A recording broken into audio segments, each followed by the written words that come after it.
I, 31F, started dating Mark, 34M, 3 years ago. Mark is a single dad to a 14-year-old son and a 12-year-old daughter. The mother of Mark's children died 11.5 years ago. He dated very little after her death before we met, but had dated some. I was his first relationship after the passing of his late partner.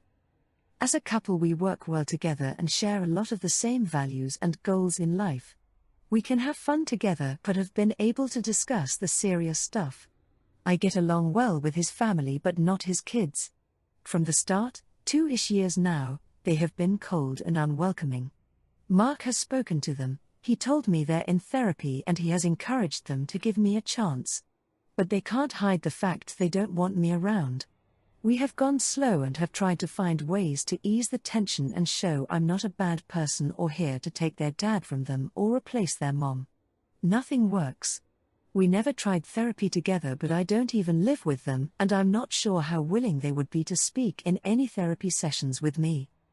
My partner has spoken to a therapist and has done some therapy with his kids and implemented suggestions given, but those methods were a waste of time. Nothing changed. I know these things take time. I don't expect sunshine and rainbows overnight. But the more time we spend together, the more I feel his kids' dislike of me.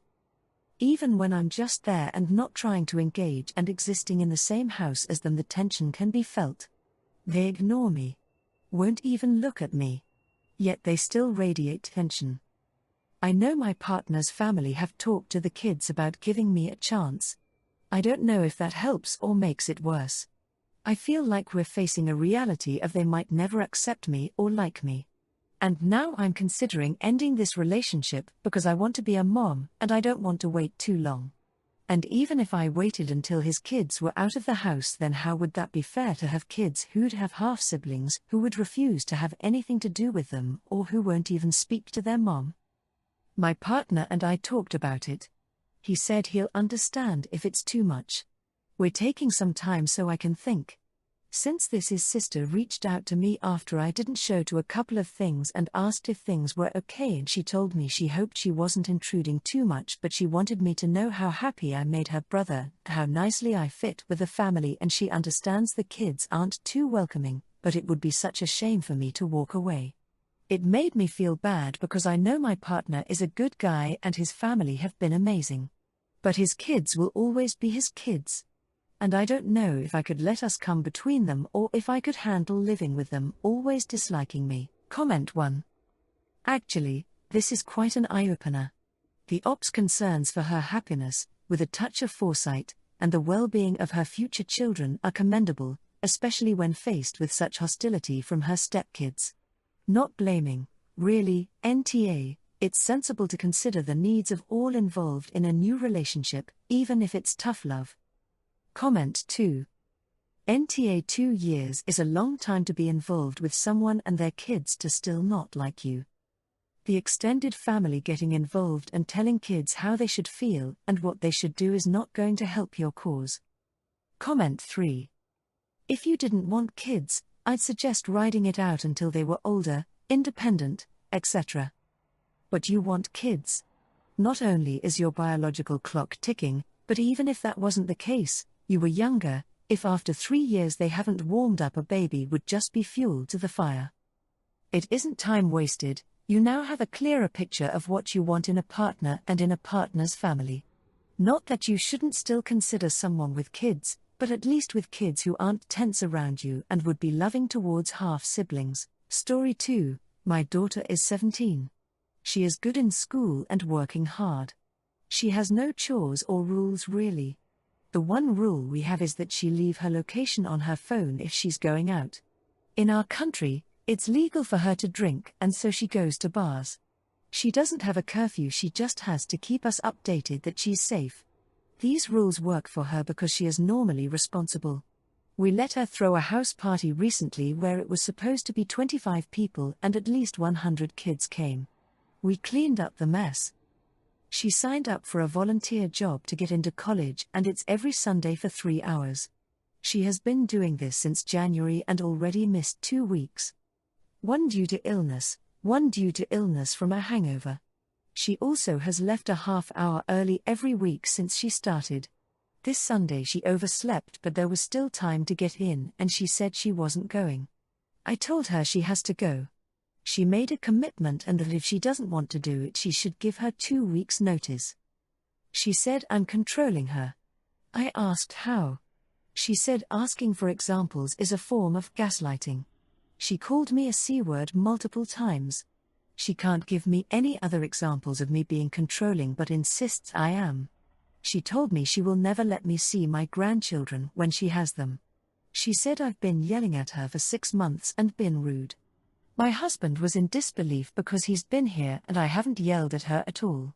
She then tried to storm out without her phone and I told her she needed to go to her room and she said that was abuse. She can talk very fast and confuses my husband sometimes, so now I don't know if I'm the crazy one. I know maybe we should have more rules, but I had very controlling abusive parents, so I have tried to be much more permissive. Her side of the story is that another girl who trained her in volunteering said no one cares if you turn up or not and no one cares if you leave early. But I pointed out the emails from the volunteer staff say it does matter that they are there and attend. She said those emails are none of my business. Which maybe they're not, but she asked me to get her the volunteer work so they come to my email. Comment 1. Let her not go and let her get fired. That's life. Actions have consequences. You gave her good advice, which is that if she doesn't go she will get fired, and she's right, it's her choice to listen or not. You have set this paradigm in your household, it will be hard to change up on her now lol. If she's old enough to go to bars and drink, she's old enough to decide whether or not she wants to get fired from a job.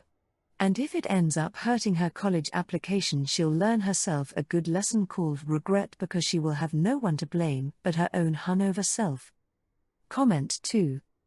NTA. Your daughter is being manipulative. Sending her to her room isn't abuse.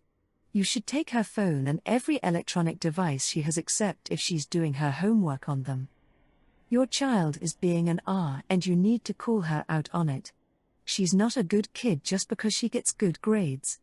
If you make a commitment and then you don't honor it, you're an R. Comment 3.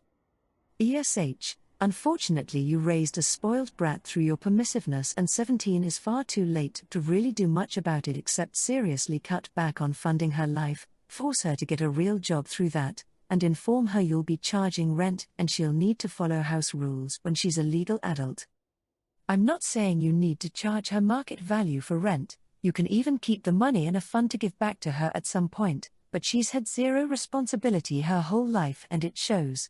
She's laughably unprepared for real life. Story 3. My partner, 37M, and I, 35F, have been together for almost 3 years. I have a daughter and he has no kids. When we met, I was still in nursing school, not working, so I wasn't making any money.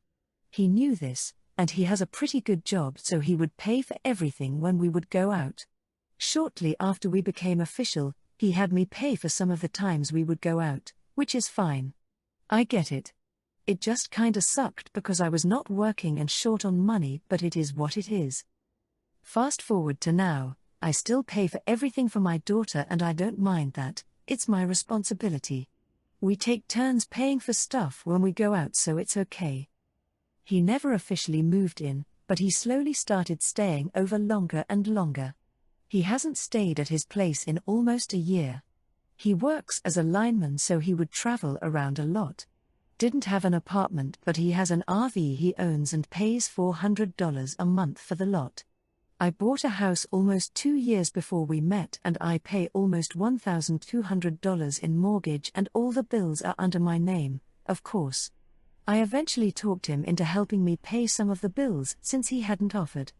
We came to an agreement that he would pay 1/3 since it's me and my daughter and it's just him with no kids, but he wasn't excited about that.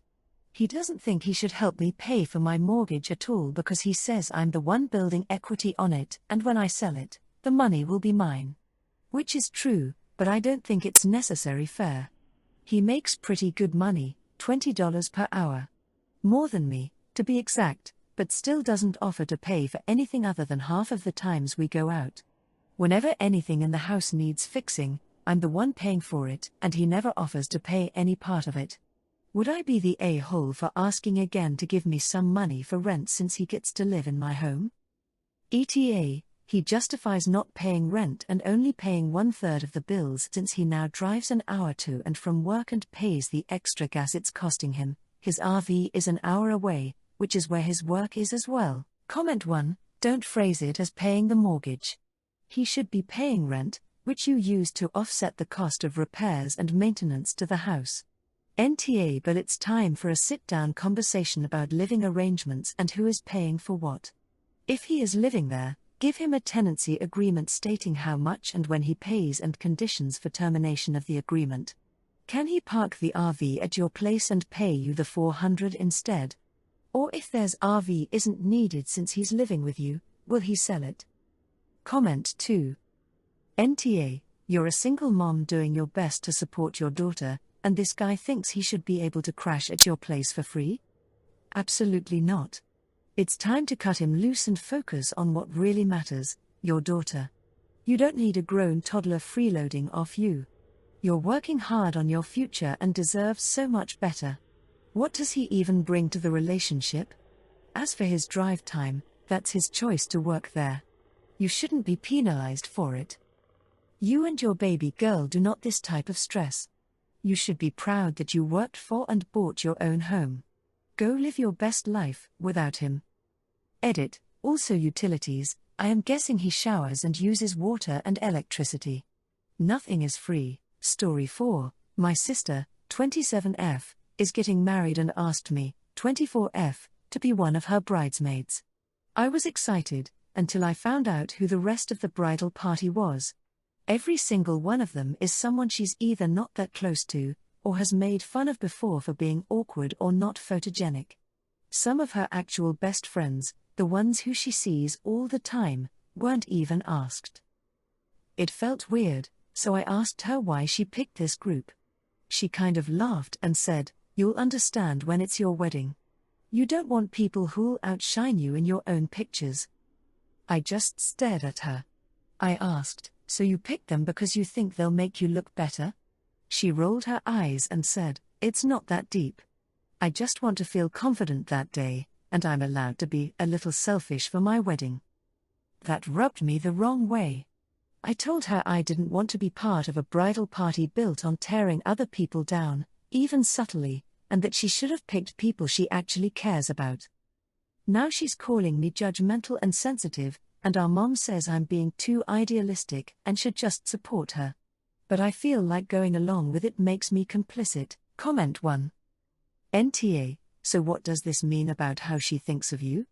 And clearly she doesn't think much about herself. It's so sad that women are pushed to feel and act this way when this would likely not be happening to so many grooms. Applause to you for saying something and not participating. OP comment. She's always been like this. I am rather curvy and she has never failed to shame me for it.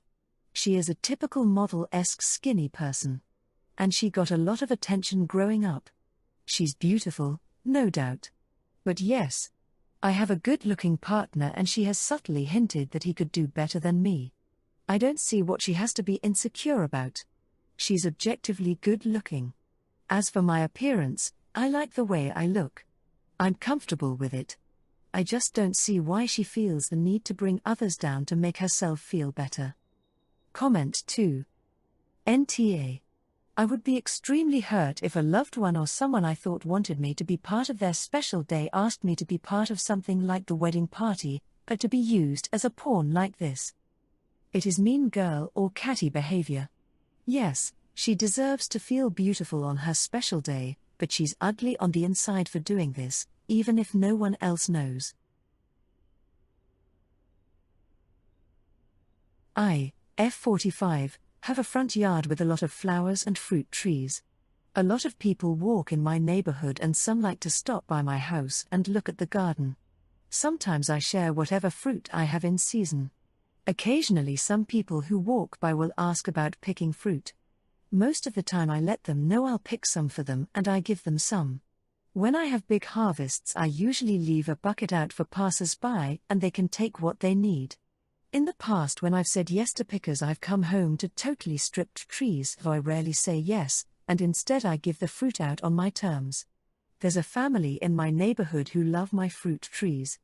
They always walk by and comment on them, and mostly they seem nice, but often they make it a point of telling me I have more than I can use. This isn't actually true because I do canning and also grow fruit specifically with the intention of donating to my kids' school and to food banks. I don't mind sharing, but my garden is precious to me and I feel sharing is my choice. This family has a little girl and they asked me to let her pick because she loves the experience. They first asked about a year and a half ago. I reluctantly said okay, so that she could have the experience. When they picked, it was a mess. They wasted fruit and broke tree limbs, and left squashed fruit all over the ground, but I figured it was just one time, so I didn't complain. The problem came when a different fruit tree was ready. They just showed up and helped themselves without even asking. They don't even care if I'm home or not. This also includes picking flowers. I've passed them while out on their walks and they just let her walk into people's yards and pick any flowers she wants. The little girl is sweet. It's not her fault, but I don't think it's good manners.